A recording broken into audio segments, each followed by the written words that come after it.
Magandang tanghali mga kabay. So meron po akong estimate dito, ayan, 39097. Bali gumagana siya mga kabay pero maingay. Ayan. Papadinig ko sa inyo.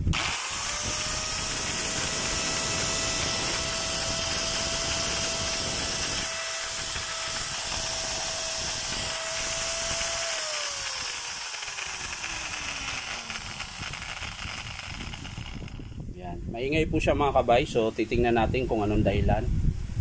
So tara mga kabay, samahan nyo po ako. So ayan mga kabay, binuksan ko, natanggal ko na po yung screw. So bubuksan natin mga kabay kung bakit ganun siya kaingay.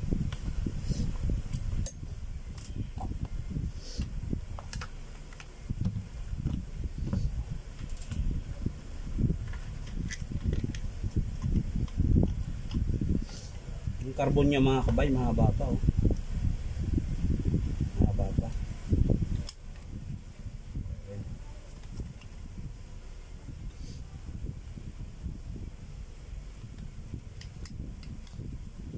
I-check natin mga kabay kung bakit siya maingay.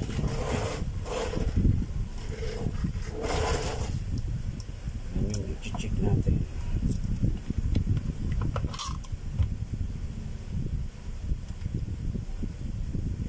Ayan. So wala dito mga kabay. Pero yung baffle niya mga kabay putput na.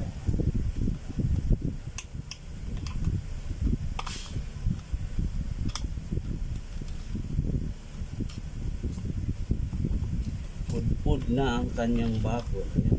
Kinain po siya. Sumasayad po, ibig sabihin sumasayad po yung armature dito, yung pan. Kaya napudpud siya. Ayan. So ayan, laki ng palag. So bubuksan natin mga kabay. Titingnan natin kung bakit.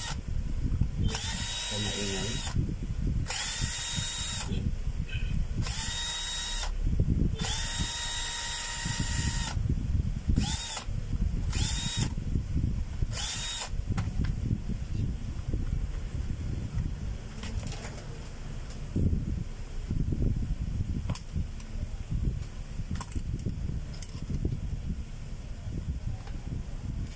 Ayaw.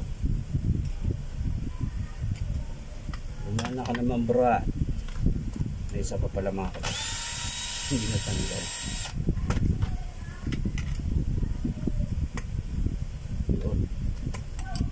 Ayan na mga kabay. Nakakalas na po siya. Nalalaman na natin kung bakit maingay siya mga kabay.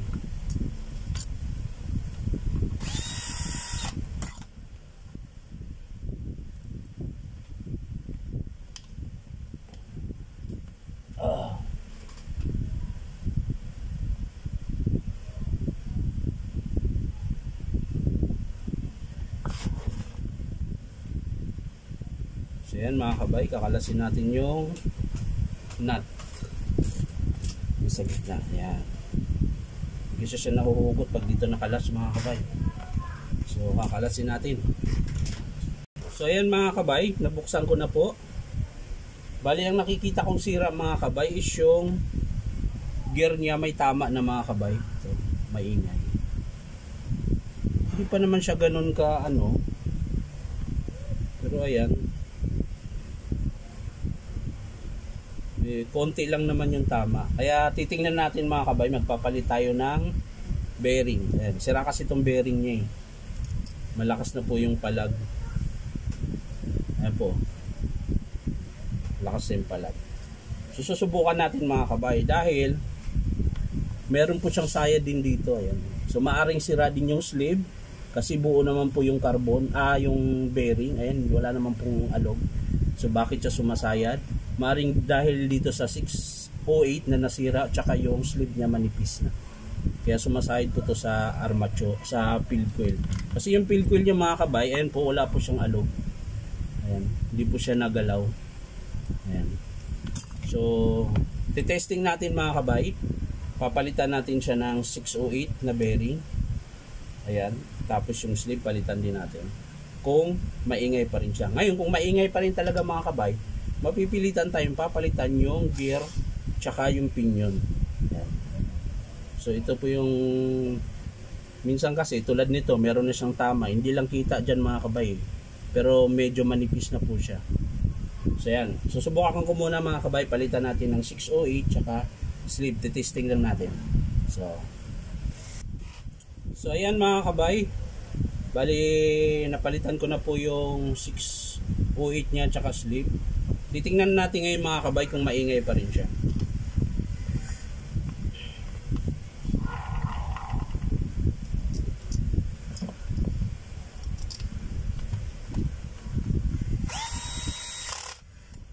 Nararamdaman ko mga kabay, maingay pa rin. Kasi dapat pag inipot siya, walang ibang tunog. Ayan, meron. Titingnan na lang natin mga kabay.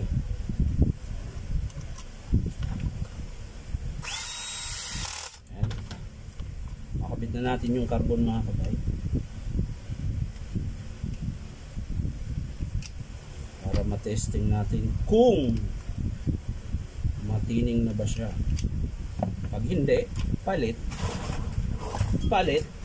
ng gear. So ayan mga kabay, testing na natin.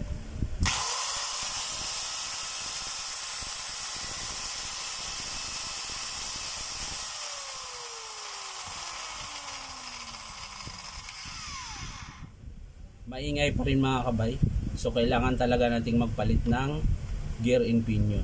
Ayan.